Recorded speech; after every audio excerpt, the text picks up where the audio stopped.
Hello and welcome to the channel. Every president must have a team who will prey on his conscience whenever he tries to make tough decisions. Decisions doesn't get tougher than subsidy is gone on the day Nigeria's 16th democratically elected president was inaugurated. It was a decision that no doubt compounded the problems Nigerians are currently facing. Rather than ease the people whom he had come to serve gradually into what they now faced, Tinubu, just like the jagaban that he is, dropped this massive subsidy problem right on their lap at the very first time of asking. Subscribe, like, share, and comment. Thank you. Nigeria's forthcoming presidential drama. Who are President Bola Ahmed Tinubu's political strategists? Who are President Bola Ahmed Tinubu's democratic strategists? Who are President Bola Ahmed Tinubu's law and legal strategists? Who are President Bola Ahmed Tinubu's capitalist development strategists?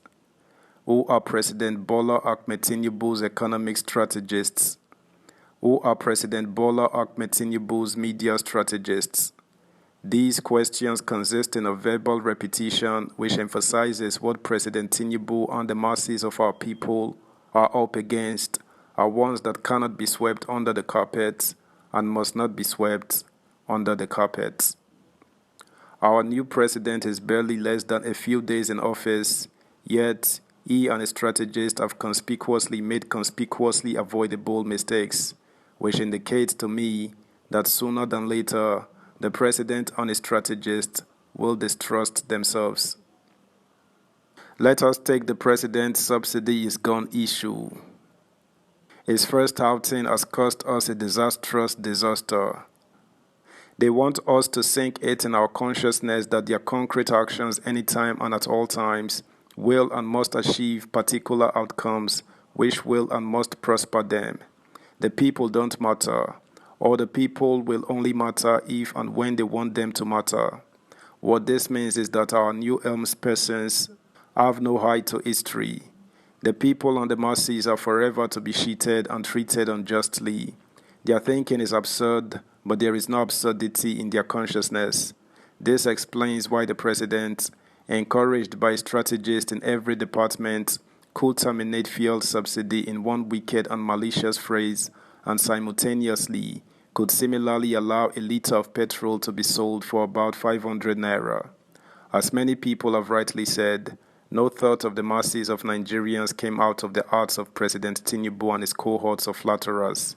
If the president and his cohorts were comrades, we would have discovered and discerned order and discipline and justice in their first undertaking, which has foreshadowed what is to come from this regime. They behaved as if the people and the Nigerian Labour Congress did not exist.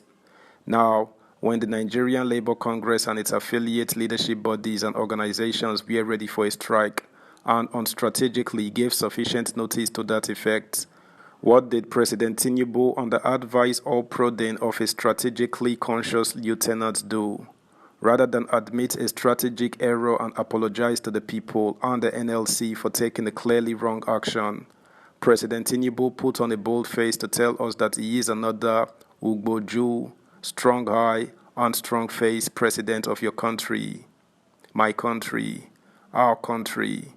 We expected a drama that never came as expected, but the drama will still come. Next time, NLC and the people will give no notice to this regime as President Tinubu did not give them any notice before he did to us what he did to us. As the last horrible regime did to ASU, this new regime opted to an industrial court in Abuja to halt the NLC's well but strategically advertised strike. As I have said above, the new regime strategists wanted all of us to know that they are like the strategists of the former regime who were in total control of our courts and judges and justices. The judiciary's fear of the executive is still very much alive. There is no judge or justice in the land who justly can stand up for the rule of law, it seems. The masses and people and labor unions will always be worsted by the executive in our courts of law. regardless of what the law is or says. The image of the law yesterday is still the image of the law today before our very eyes. Is it not absurd that the rule of law only favors the executive in all sensitive cases?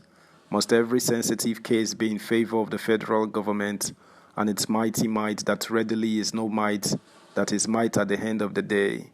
But every court in the land is more or less a riddle which only our presidential strategists and Democrats, who in fact are not Democrats, have numerous keys to.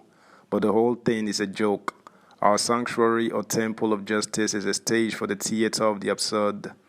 Here I remember the words of William L. Owarts, a more than worthy international literary scholar and critic.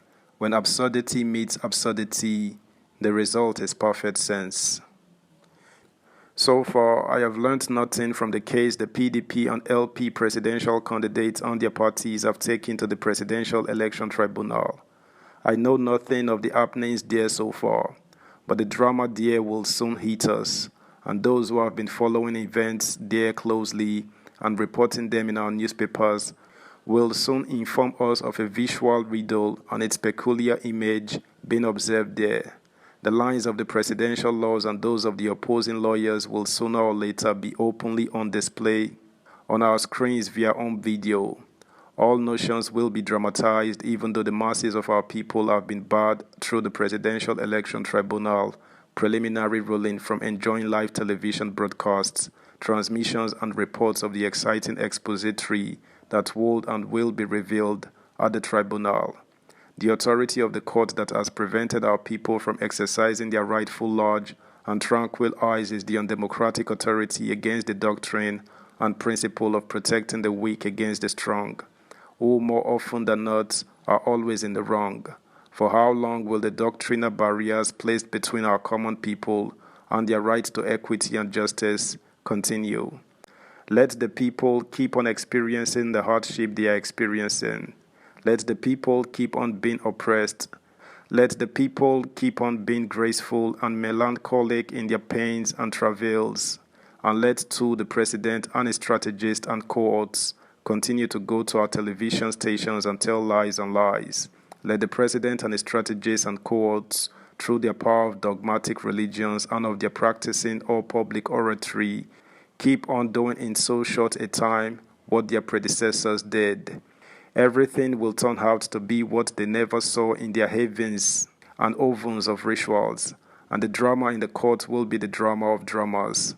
All of us reading this will in the end be exciting exciters. The judges and justices will realize before they know it that the courts have their limits no matter the conditions of tyranny and despotism they work under. Let us all expect the expected and the unexpected at the same time. That's the news, guys. Thanks for listening. Until next time, bye.